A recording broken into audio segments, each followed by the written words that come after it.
Casey Pierce of CosmicCasey.com. We are here with Mr. Jay Fosgitt of Red 5 Comics. We are going to talk about your current baby, Bodie Troll, and of course your webcomic, the continued webcomic, Dead Duck. And I believe that was 2008, 2009 that first came out. And that was a graphic novel. Yeah, it was published through Ape Entertainment, and then I ran it as a webcomic after that and did only a couple new installments. I pretty much just reran all the old material. Okay. Okay. Now, whose decision was it to make it a continued webcomic? Was that Ape Entertainment or was that you? It was me. I actually took Dead Duck away from Ape Entertainment after the first couple of years. I just wasn't happy with the direction it was going there, and I felt I could reach a bigger audience doing it myself as a webcomic. Gotcha. Very cool.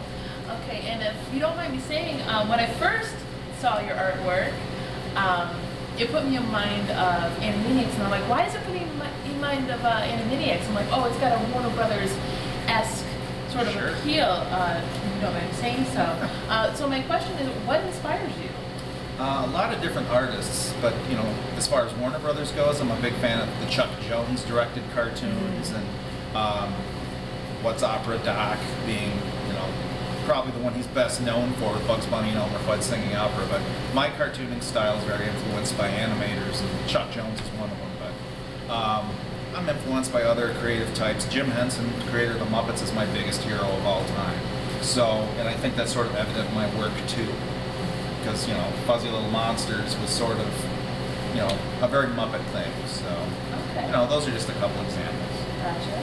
And Bodie Troll currently is an all-ages comic. Yeah. Now, did you originally set out when you were first starting into comics, making comics targeted towards everybody, or primarily kids? Did you go with a target audience, or you just went with what you felt? Well, when I started off in comics, I started with my graphic novel, Dead Duck, and that was for a much older audience. I was in college at the time, and I wanted to do humor that was sort of reflective of Mad Magazine or National Lampoon or something more college age and up. So there were a lot of sexual overtones, there was a lot of bawdy humor and things like that. So I was just doing things to entertain myself and my friends. Right. And in more recent years, when I decided to do Bodie Troll, I said I want to do something that reaches all audiences, because truthfully that's where my humor and interests really lie, are the things that everyone can enjoy. A lot of the stuff that seems childish or whatever, I get the biggest kick out of. So that was what sort of infused Bodie when I created it. Gotcha. Okay, well, let's talk about Bodie Troll. Who is Bodie Troll? What is Bodie Troll? I know he's adorable. I can't wait for the stuffed animal to come out. It will be too, so. I'm very excited. Yeah. Bodie Troll is a fairy tale troll that wants to be big and scary, but he's too cute and cuddly, so no one takes him seriously, which makes him this, you know, grumpy little guy who goes through his day trying to prove how tough he is, and it never works out. You know, try as he might, he wants to be the villain of his own fairy tale, but he ends up being the hero despite his best efforts. He lives in the village of Hagedorn. He works for Ms. Bijou, who's a retired fairy godmother. She runs the Drunken Pumpkin Tavern, and so he does a lot of errands for her that he ends up screwing up, which creates these bigger adventures. His best friend is Charlie, who's a barmaid at the Drunken Pumpkin, who is a playwright and an actress on the side, and so she drags him into a lot of her creative endeavors, which he does it begrudgingly, but you know, he'd rather spend his time trying to be scary and eating roots. That's his favorite thing ever, is eating gross, disgusting roots. So that's Bodie. Gotcha. Now, figuratively, do you see yourself in Bodie? 100%. Gotcha. I kind of gathered that. Yeah, I mean, my whole life, I've wanted to come across as this tough guy, because I never was. And I'm not saying I'm adorable like Bodie, but I'm definitely not as tough as I would. Oh, I disagree. Well, thank you, Casey. So, anyway, yeah, so Bodie is semi-biographical. Charlie, in particular, when I was a little boy, my grandfather nicknamed me Charlie, so that's where I got the name from. So there's a lot of connections to my family and friends and things like that. So yeah, it's semi-biographical. Very cool, very cool. And now, going back to what you said about Dead Duck with the college humor, you were going to Central at the time, I believe? Yeah, I was going to Central Michigan. You were going for art and theater. Now, did you... Yeah. Since you were doing Dead Duck at the time, you always knew you wanted to be a cartoonist. Well, I knew since I was 5 years old I wanted to be a cartoonist. I've been drawing since I was 2. So And around the time I was 4 or 5, I saw Charles Schulz drawing Peanuts on television in a special, and I was like, that's what I want to do. I want to be a cartoonist. So there you have it. By the time I created Dead Duck, I was actually just out of college, just barely out of college, when I had the Dead Duck character, you know, in my sketchbooks and in different things since I was maybe 14 years old. So getting out of college, I said, I want to do something with this old character I have. I'm not doing anything with it. So that's when I created the graphic novel and pitched it to Ape Entertainment, and that got my career started in comic books. Nice. Now, that got your career started in comic books. Now, as a child, wanting to do cartooning, did you want to do comics? Were comics a part of your world as a kid? Oh yeah, but specifically comic strips. When I was at my youngest, you know, besides Jim Henson, all my heroes were the comic strip artists. You know, Charles Schulz, who did Peanuts, Johnny Hart, who did BC, Bert Breathed, who did Bloom County, and a ton of... Schulz, you're speaking my language. Yeah. My whole kitchen is Schulz. Oh yeah, absolutely. Very cool. So that I wanted to get into comic strips, and that was my goal for years. And it went back and forth a little bit when I was in high school. I briefly said, okay, I want to be in comic books now, because I saw guys like Sergio Aragonés doing Gru the Wanderer when I was, you know, in elementary school. I said, okay, a cartoony guy can have a career in comic books. It doesn't have to be comic strips. But then at some point in college, that's when my interest shifted back to comic strips. And I went in that direction for the longest time, and then eventually it turned back to comic books again. Okay, so you never really wavered from what you originally wanted to do. No, I always wanted to be no time you're like, I want to be, you know, a mechanic or anything else. It's just always, okay. I was no good at anything else anyway, so I figured go with what I love and what I'm good at. You play sports or anything? No, I hate sports. Unfortunately, I'm not the typical manly man, so everything I did was, you know... You don't have to be manly to be in the sport. Well, I just was, aside from shooting pool, if that's considered a sport, so I did that. Yeah, maybe consider yourself like a Paul Newman, you a hustler? When I'm sober, yeah. No. I'm not going to talk about that. Probably shouldn't, no. No. Okay, now you've had work published in DreamWorks magazine as well. Yeah, that was sort of an offshoot of working for Ape Entertainment. After they picked up Dead Duck, they had me doing some other stuff for them, and they got the license to do comics with the DreamWorks animation films. So they were doing like a Shrek comic book, which I wrote a script for the Shrek comic book. Someone else had actually illustrated that. That was the only time I've ever done something like that. And then they produced what was called DreamWorks Animation Magazine. And they used my artwork in the capacity that Sergio Aragonés drew for Mad Magazine, where I would do these little tiny illustrations that went in the margins of the magazine. And it would just be goofy stuff with the different DreamWorks characters, Shrek, How to Train Your Dragon, so on and so forth. Wow. So I did that for a couple different issues of it, and that was a fun experience. I was saying that you were tickled about that DreamWorks. It was great, particularly because I got to draw it in my own style. I didn't have to be totally on model. So, which is even better. Yeah, I prefer it that way because, you know, sort of me putting my own stink on it, as they say. So. Right. Gotcha. And now with Red 5 Comics, how did you hook up with them? Well, after I took Dead Duck back from Ape Entertainment, I was looking at other publishers, and I contacted Red 5 because I liked some of the stuff they're producing. And as it turned out, they were almost ready to publish Dead Duck, and I said, well, did you actually really read it? You know, because I sent them the graphic novel, and they said, well, let's look at it again. And they're like, well, you're right, it's not quite PG-13 material, because that was sort of their ceiling. They're an all-ages publisher, so anything more adult than PG-13 they weren't going to publish. So I just wanted them to understand going in that Dead Duck wasn't a kid's book. Right. So, but they always had me in the back of their mind. They liked my work, and they said, well, come to us if you're ever all-ages property. So when I came up with Bodie, I did maybe 4 pages as a sample. And I went to San Diego Comic-Con in 2012, and I met with Paul Enns, the publisher, and Scott Chitwood, the other publisher, and showed them the samples, and they really liked it. And so within a month or so of meeting them in San Diego, we signed the deal. So. Wow. That's very cool. Now, where do you go from Bodie Troll? Like, do you have anything in the works right now, or anything is too early to talk about? Well, honestly, everything I'm doing right now is pretty much circulating around Bodie, at least my main glut of work. Because this is a big commercial success for you to date, correct? Yeah, I would say so. I would say so. It's making a lot of noise. I mean, every issue of Bodie is sold out completely, and they're not doing a second print run, so the issues are already going up in value. I'm finding I'm getting a fan base in different parts of the world that I wouldn't expect, you know.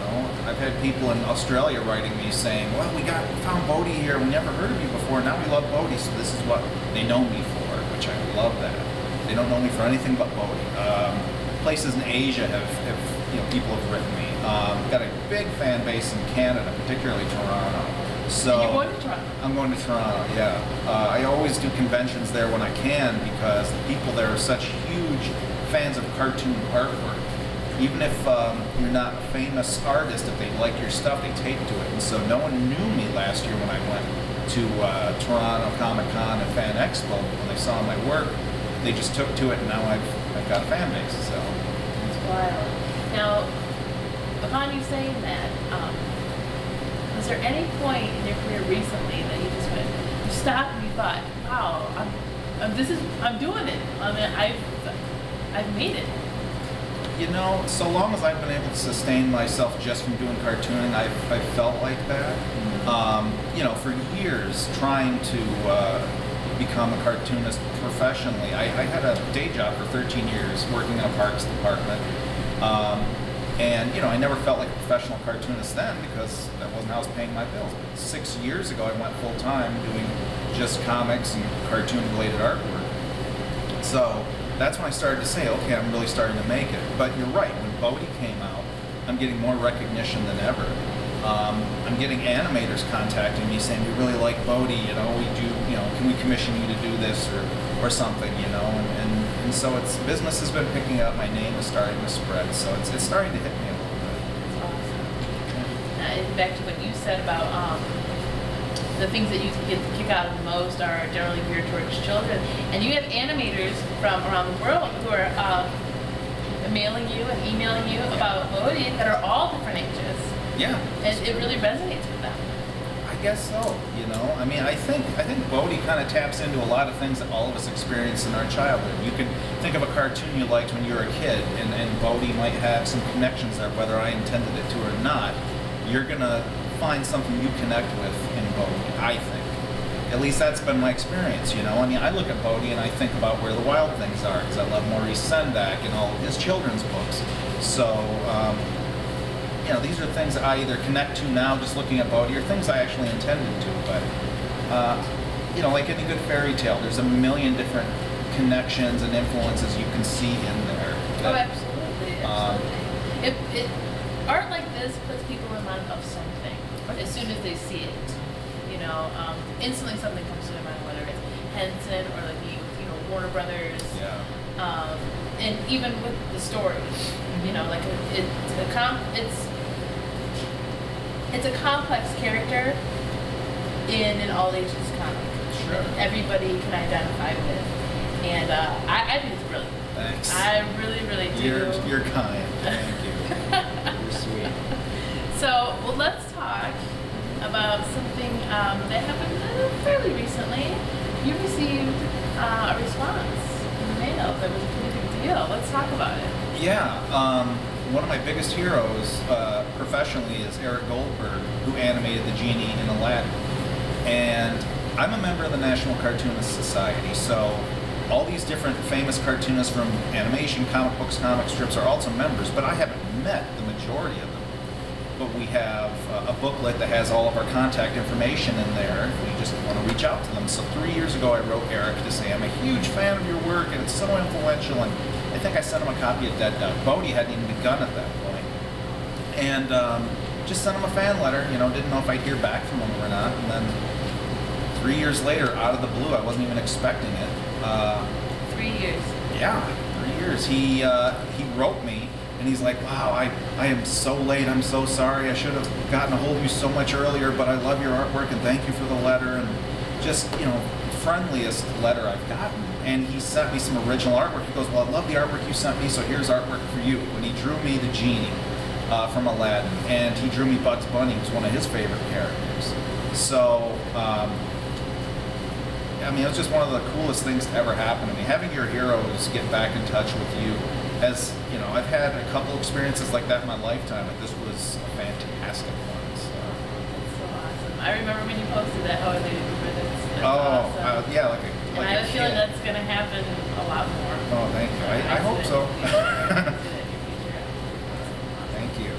So, aside from the things that you're doing in the near future that are centered around Bodie Troll, have you ever wanted to switch gears maybe and do something totally different? Have you ever had that in the back of your mind? Yeah, quite a bit.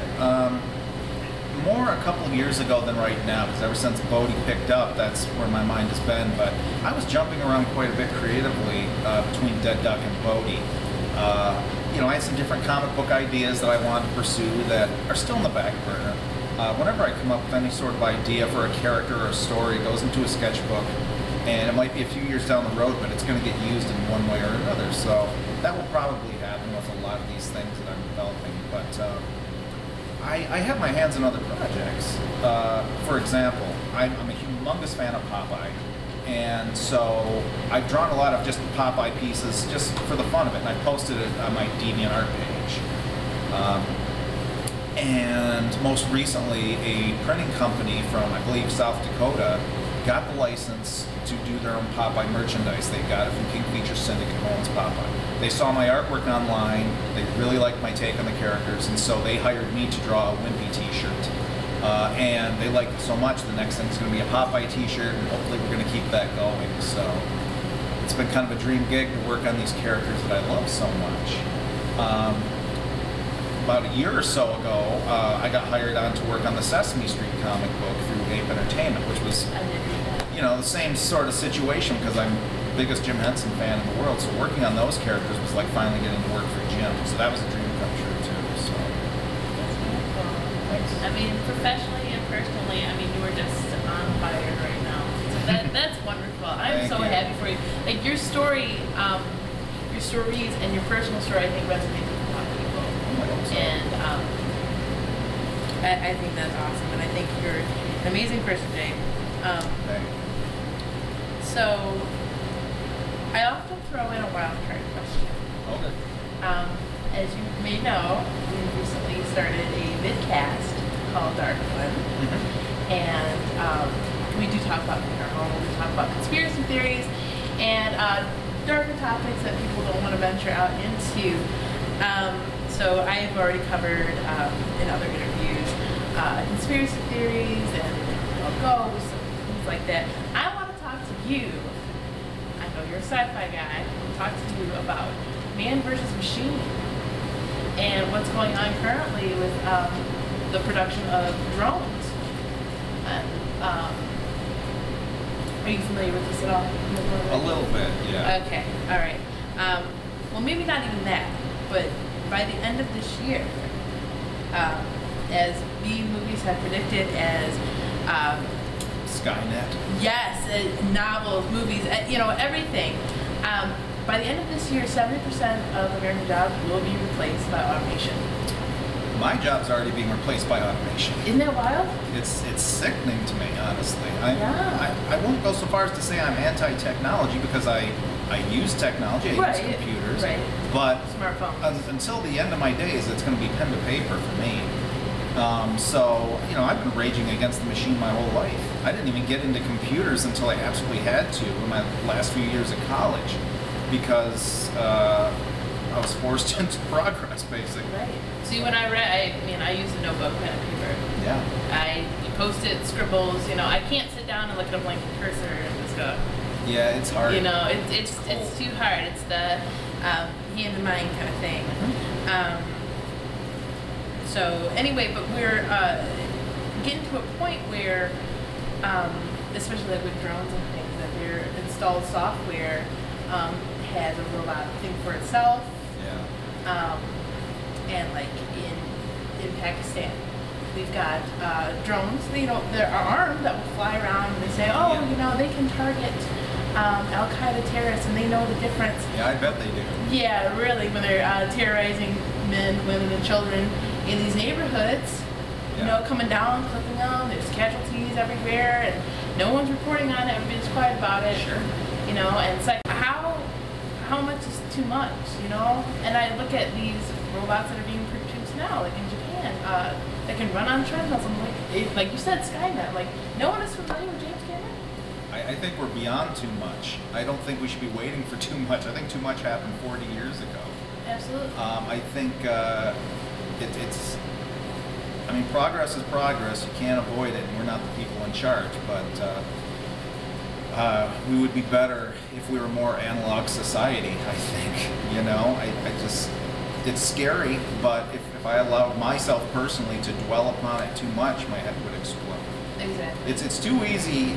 I mean, look, what I do is escapism for both the reader and for myself in creating it and being a cartoonist. So if I were to allow myself to watch the news every night and freak out about every little thing, Right. you know, Right.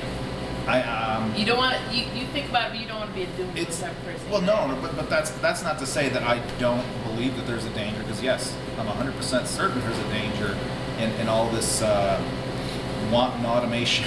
You know. Right. Right. I hope for the best, but right now it ain't looking so good. Right, because I mean, they were hoping maybe for more, you know, the modern Battlestar Galactica, like with Cylon. Though live amongst them, Yeah, sure. We'll live amongst zombies too.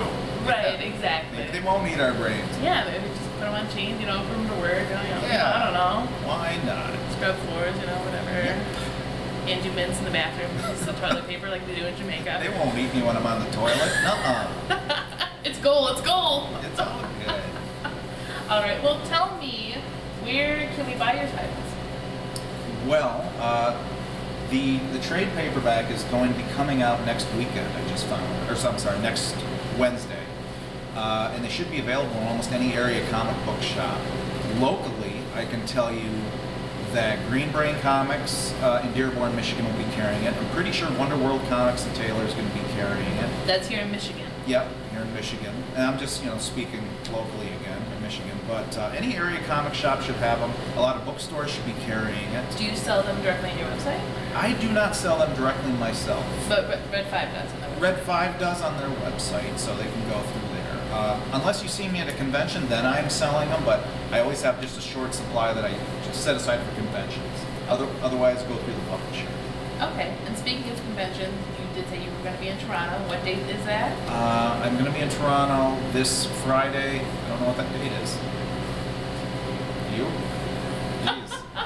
I'm no good with numbers. I'm a cartoonist. So, It's the 22nd.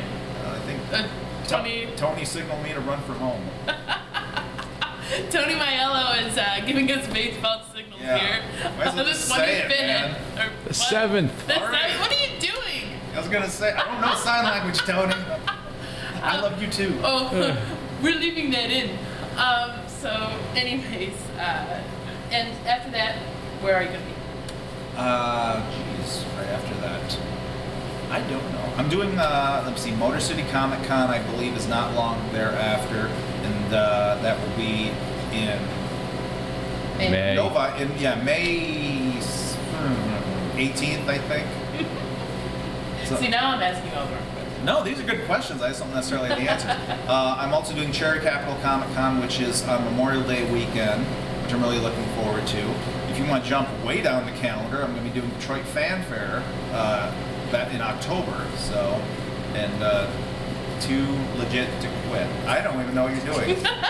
C2E2 in Chicago. I'm not doing C2E2 in Chicago. Oh, okay. Never mind. We won't talk about that, but I'm not doing C2E2 in Chicago. Well, I'll miss you.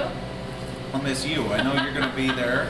But we can find out about your convention dates through your Facebook as well, right? Through my Facebook, or go to jfosgitt.com, and I have a listing of all of my appearances at the bottom. Yeah, you can't remember. I can't remember. I'm going to be somewhere at some time with some comics for you. Yeah, and new ones are going to be coming up all the time. I have a lot of shows that I haven't even booked yet. The people are like, "You can come?" I'm like, "Okay." So, yeah. All right. Well, I think we're going to wrap up here. Okay. And again, I'm Casey Pierce of CosmicCasey.com. We were here at Tongue's Coffee House in Wyandotte, Michigan, and I was here with Mr. Jay Fosgitt of Bodie Troll and Red 5 Comics. Jay, it was so nice to talk to you. Thanks Thank for you so interviewing me. I much. appreciate Thank it. you.